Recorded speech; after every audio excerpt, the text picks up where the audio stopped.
Hi guys, Pigmoon here with another video. A few days ago, I went to a new restaurant at Pacific Plaza, that's along Scotts Road.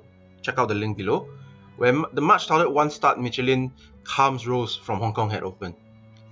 I had arrived about 5 minutes before the reservation time and highlighted this to the waiter, who looked rather surprised that we had a reservation in the first place.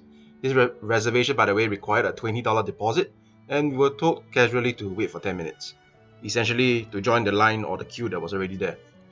I then took a seat at the back of the queue and waited for my reservation time. But no news came, even though the captain and some other waiters came about to ask whether we were in the queue. Shortly after about 5 minutes after the reservation time, after a bit of haggling and a second queue forming for those who had pre-reserved, we were shown to our seats.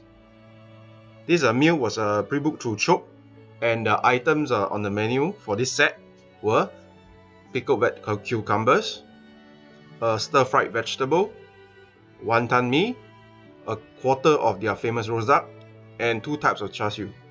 From what I remember, it's about 65 Singapore dollars plus, and it seemed rather value for money at that point of time.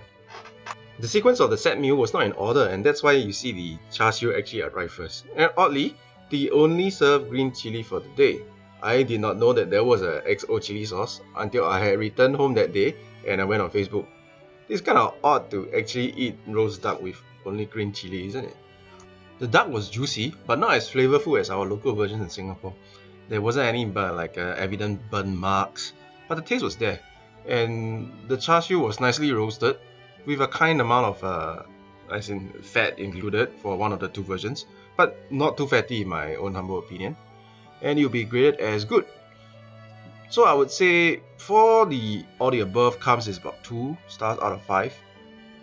For number 1, the poor reservation process, the withholding of the XO chili, perhaps probably because that we ordered actually a set meal and not a la carte, and also I would say the above average duck char siu quality. The rest of the meal was uneventful. Lastly, I would say that I was actually rather disappointed with the messy process. If they, as in Kams and Chope, wanted to collect a no-show deposit, they must make sure that the seats are ready actually before and not after the reservation time. I had highlighted this to Chope online on Facebook, and they did the typical thing to palm and deflect the issue back at Kams. So after that, it will be like nobody bothers anymore. It is quite unprofessional to say the least, but typical of this Singapore style of customer service. As compared to Uber Eats, Deliveroo kind of service, we are still very far from them.